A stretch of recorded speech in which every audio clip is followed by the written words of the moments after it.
کچھ جگہیں ہمیں بہت پہلے ہی خبردار کر دیتی ہیں، شاید خاموشی میں لپٹی ہوئی، دیواروں میں دبی سسکیوں کے ساتھ، اور فضا میں معلق ایک انجانا خوف۔ ایسی جگہیں جن کے بارے میں کہا جاتا ہے کہ وہاں نہیں جانا چاہیے، کیونکہ وہاں صرف انسان نہیں رہتے، لیکن انسان کی فطرت ہے کہ وہ وارننگ کو نظر انداز کر دیتا ہے۔ یہی ہوا اس کہانی میں بھی۔ یہ کہانی ہے بھوپال کے شنکر نگر میں واقع ایک پرانے ویران بنگلے کی۔ ایک ایسا بنگلہ جو کبھی خوشیوں سے بھرا ہوا تھا، مگر آج صرف ایک خوفناک یاد بن چکا ہے۔ تقریباً 25 سال پہلے شنکر نگر کا یہ بنگلہ اپنے وقت کا سب سے شاندار گھر مانا جاتا تھا۔ اونچی دیواریں، لکڑی کا فرش، لمبے راہداری نما کوریڈور، اور اندر ایسی خاموشی جیسے گھر خود سانس روک کر کھڑا ہو۔ حیرت کی بات یہ تھی کہ اتنا عالیشان ہونے کے باوجود اس بنگلے کا مالک خود وہاں رہنا نہیں چاہتا تھا۔ آس پاس کے لوگ اس کے قریب سے گزرتے بھی ڈرتے تھے۔ اگر کوئی بچہ کھیلتے کھیلتے ادھر آ جاتا تو اسے فوراً ڈانٹ کر واپس لے جایا جاتا۔ کچھ تو تھا اس گھر میں، یا پھر اس کی کوئی ایسی تاریخ تھی جسے سب جانتے تھے مگر زبان پر نہیں لاتے تھے۔ اسی دوران اروند شرما نامی ایک سرکاری ملازم کا تبادلہ چند مہینوں کے لیے بھوپال ہوا۔ اس کے ساتھ اس کی بیوی نندنی اور کالج میں پڑھنے والی بیٹی ایشا تھی۔ اروند کو بڑے گھروں میں رہنے کا شوق تھا، اس لیے جب اس نے شنکر نگر کا یہ بنگلہ دیکھا تو فوراً پسند آ گیا۔ 6-7 مہینوں کی ہی بات تھی، اس نے سوچا خاندان خوش رہے گا۔ کرایہ، ڈپازٹ سب طے ہوا اور تینوں اس بنگلے میں آ بسے۔ شروع کے دن سب کچھ معمول کے مطابق تھا۔ اروند اپنے دفتر میں مصروف، ایشا کالج میں، اور نندنی نے پورے گھر کو اپنے سلیقے سے سجا دیا۔ لیکن پہلی ہی رات سب کچھ بدل گیا۔ رات کے تقریباً 1.5-2 گھنٹے بعد نندنی کی آنکھ کھل گئی۔ لکڑی کے فرش پر دبے دبے قدموں کی آواز، اور وہ بھی جیسے کسی نے بھاری بوٹ پہن رکھے ہوں۔ آوازیں صاف تھی، جیسے کوئی کمرے کے باہر چل رہا ہو۔ نندنی کا دل زور زور سے دھڑکنے لگا، کیونکہ اس گھر میں ان تینوں کے سوا کوئی نہیں تھا۔ ہمت کر کے وہ کمرے سے باہر نکلی۔ کوریڈور خالی تھا۔ بائیں دیکھا، دائیں دیکھا، کوئی نہیں۔ اسی لمحے اسے خیال آیا کہ ایشا کا کمرہ آگے ہی ہے، جا کر دیکھ لیتی ہوں۔ جیسے ہی وہ ایشا کے کمرے کے قریب پہنچی، اندر سے کسی عورت کے رونے کی آواز آئی، بے بسی سے بھری ہوئی سسکیاں۔ نندنی نے کان دروازے سے لگا دیے۔ آواز اچانک بند ہو گئی، مگر احساس ایسا تھا جیسے دروازے کے بالکل پیچھے کوئی عورت کھڑی ہو۔ یہ ایشا نہیں تھی، یہ نندنی کو پوری طرح معلوم تھا۔ جیسے ہی اس نے دروازہ کھولنے کے لیے ہاتھ بڑھایا، اچانک کسی نے اس کے کندھے پر ہاتھ رکھ دیا۔ پیچھے مڑی تو اروند کھڑا تھا۔ اس نے بتایا کہ آنکھ کھلی تو نندنی پاس نہیں تھی، اسی لیے ڈھونڈتے ہوئے آ گیا۔ نندنی نے روتے ہوئے اسے سب بتایا، مگر اروند نے بغیر ڈرے دروازہ کھولا۔ اندر گہری خاموشی تھی۔ ایشا سکون سے سو رہی تھی۔ نندنی نے خود کو سمجھایا کہ شاید یہ سب وہم ہے، مگر کوریڈور میں کسی تیسرے وجود کا احساس اب بھی اس کے ساتھ تھا۔ اگلی صبح اروند دفتر، ایشا کالج چلی گئی۔ نندنی گھر میں اکیلی تھی۔ بالکونی میں کھڑی ہو کر اس نے پڑوسیوں کو دیکھا۔ سب گزرتے ضرور تھے، مگر کوئی بات نہیں کرتا تھا، نظریں چرا لیتے تھے۔ کچن میں کام کرتے ہوئے دیوار کے اس پار سے سرگوشیوں جیسی آوازیں آنے لگیں۔ اچانک ڈر کے مارے اس کے ہاتھ سے چاقو پھسلا اور انگلی کٹ گئی۔ خون دیکھ کر نندنی کو یقین ہو گیا کہ یہ وہم نہیں، یہ حقیقت ہے۔ وہ فوراً بازار گئی، اسی دکاندار کے پاس جس نے پہلے دن وارننگ دی تھی، مگر دکان بند تھی۔ دوسرے دکانداروں اور پڑوسیوں سے پوچھا، سب نے یا تو منہ موڑ لیا یا بس یہی کہا، وہ جگہ چھوڑ دو، ہم کچھ نہیں بتا سکتے۔ شام کو نندنی نے اروند کو سب بتایا، مگر اروند غصے میں آ گیا۔ اسی دوران ایشا نے بھی بتایا کہ کالج میں لوگ اس سے کتراتے ہیں، کہتے ہیں وہ غلط جگہ رہتی ہے۔ اروند نے فیصلہ کر لیا کہ وہ گھر نہیں چھوڑے گا۔ چند دن بعد ایک رات نندنی کو لگا جیسے کوئی اس کے بالکل قریب کھڑا لمبی سانسیں لے رہا ہو۔ آنکھ کھلی تو کوئی نہیں تھا، مگر کمرے کے کونے میں ایک آدمی کھڑا تھا، کالا کوٹ پہنے، بڑے بوٹوں میں، بے جان سا۔ نندنی چیخ کر اٹھی، اروند کو جگایا، مگر پھر کوئی نہ تھا۔ اس کے بعد نندنی کی حالت بگڑتی چلی گئی۔ دیواروں سے آوازیں، مدد کی پکار، ہر رات وہی سائے والا آدمی۔ ایک رات کھانے کی میز پر نندنی اچانک بنگالی زبان میں بولنے لگی۔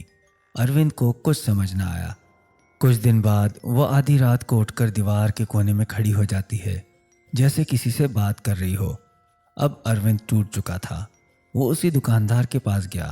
دکاندار نے کہا، مجھے معلوم تھا آپ آئیں گے۔ 25 سال تک یہ گھر بند رہا۔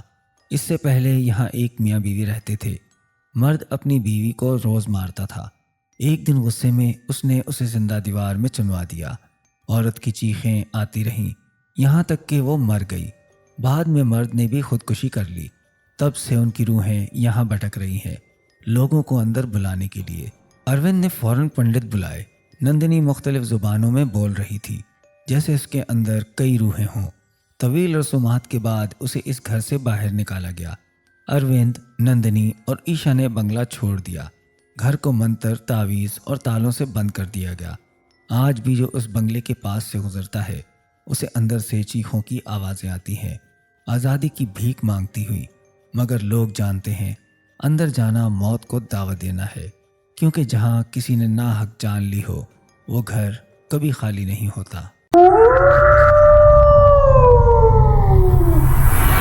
It wasn't your fault. It wasn't my fault.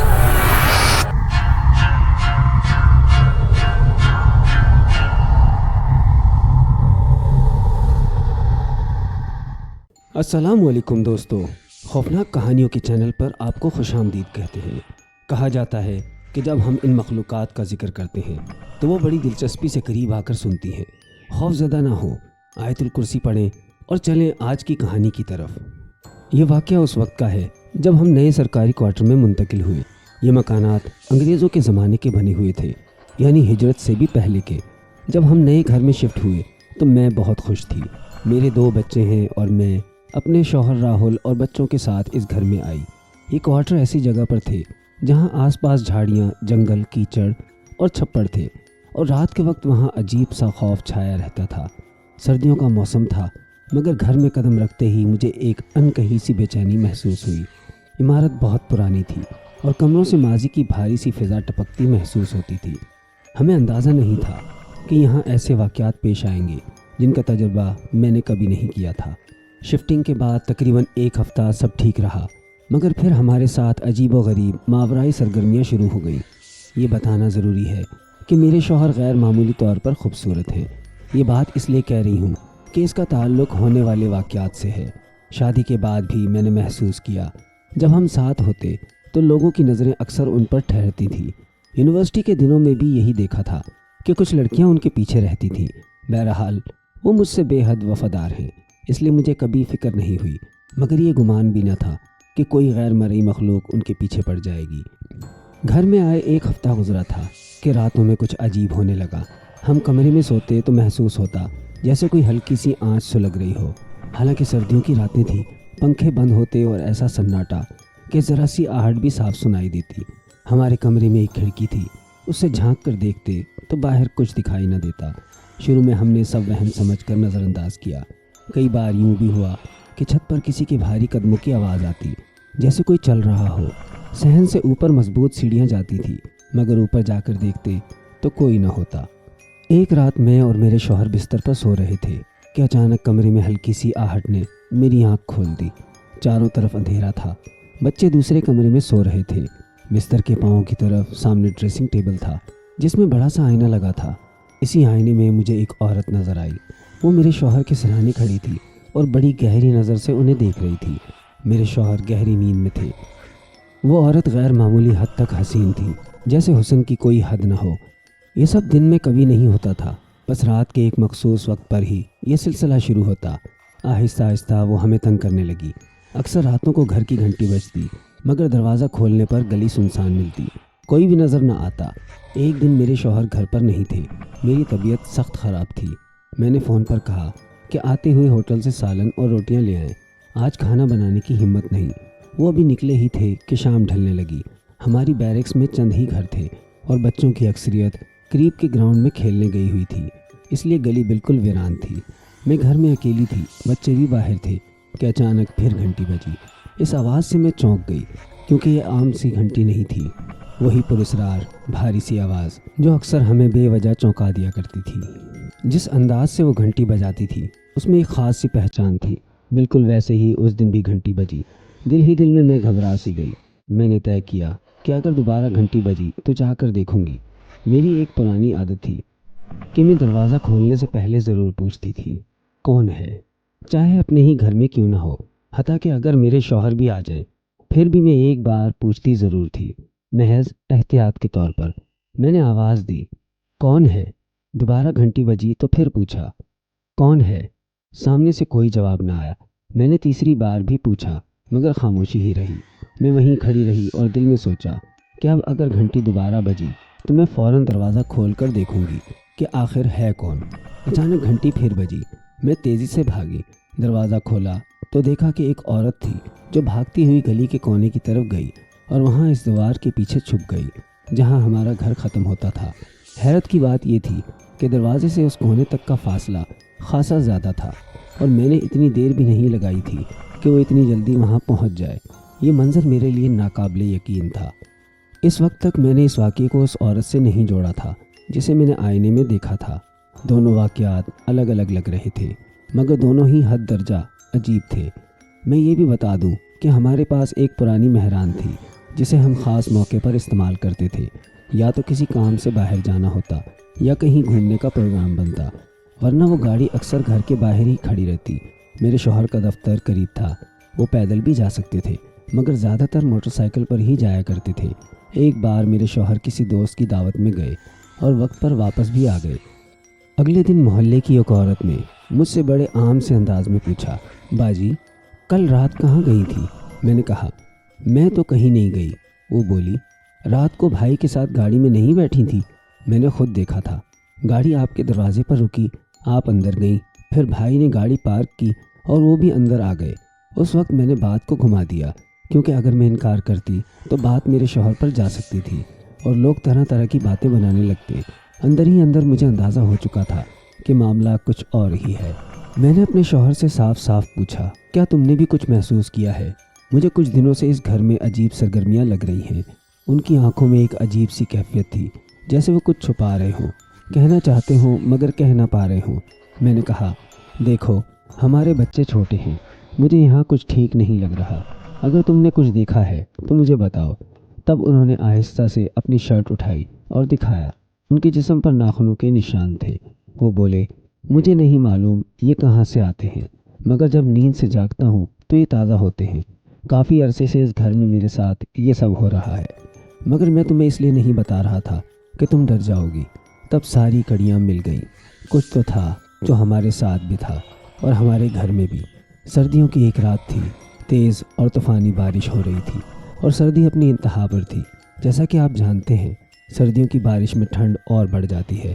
ہم سب رضائیوں میں دبکے ہوئے تھے کہ اچانک یوں محسوس ہوا جیسے کوئی دھات کی سلاخ سے ہمارے دروازے پر وقفے وقفے سے ضرب لگا رہا ہو۔ میں یہاں یہ بھی بتاتی چلوں کہ ہم 5 وقت کی نماز اور قرآن پاک کی تلاوت باقاعدگی سے کرتے تھے۔ شاید اسی وجہ سے وہ ہمارے اوپر پوری طرح حاوی نہیں ہو پا رہی تھی، بس ہمیں خوفزدہ کرنے کی کوشش کر رہی تھی۔ خیر، کہانی کی طرف لوٹتے ہیں۔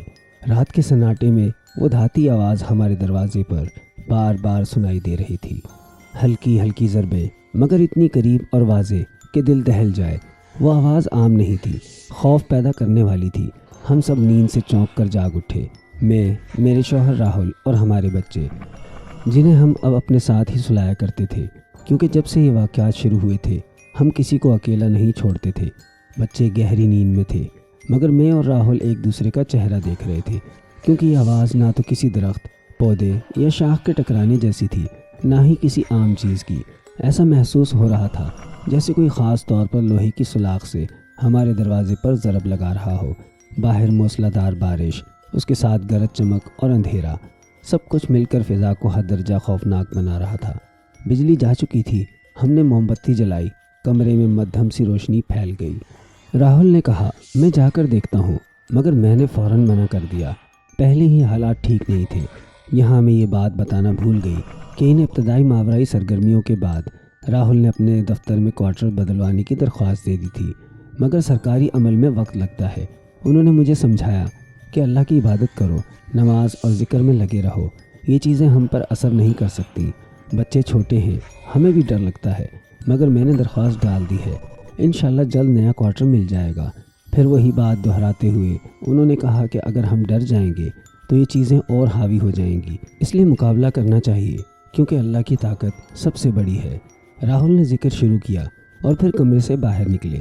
مجھے تاکید کی کہ دروازے کے پاس ہی کھڑی رہوں، جیسے ہی وہ واپس آئیں فوراً دروازہ کھول دوں اور جب تک وہ باہر ہیں دروازہ اندر سے بند رکھوں اور کھڑکی سے انہیں دیکھتی رہوں۔ میں نے اس بات میں سر ہلا دیا۔ وہ آہستہ آہستہ صحن کی طرف بڑھے۔ گھر کا نقشہ ایسا تھا کہ 2 کمرے ایک کونے میں تھے۔ صحن پار کر کے مین گیٹ آتا ہے۔ میں کھڑکی سے دیکھ رہی تھی، وہ دھیرے دھیرے مین گیٹ کی طرف جا رہے تھے۔ بارش تیز تھی، اس کے باعث نظر کم ہو رہی تھی، اوپر سے رات کا اندھیرا، مجھے وہ صاف دکھائی نہیں دے رہے تھے۔ راہل نے دروازہ کھولنے کے بجائے دیوار پر چڑھ کر باہر جھانکنے کا فیصلہ کیا۔ وہ دونوں ہاتھ دیوار پر رکھ کر اوپر ہوئے اور جیسے ہی باہر دیکھا، چند لمحوں بعد پھرتی سے واپس کودے اور تیزی سے کمرے کی طرف آئے۔ جیسے ہی وہ دروازے تک پہنچے میں نے فوراً دروازہ کھول دیا۔ وہ اندر آئے تو سردی اور بارش کی وجہ سے کانپ رہے تھے۔ میں نے جلدی سے ان پر کمبل ڈال دیا اور گھبرا کر پوچھا کہ آپ نے کیا دیکھا؟ انہوں نے بتایا کہ ایک جوان عورت دروازے کے پاس بیٹھی تھی۔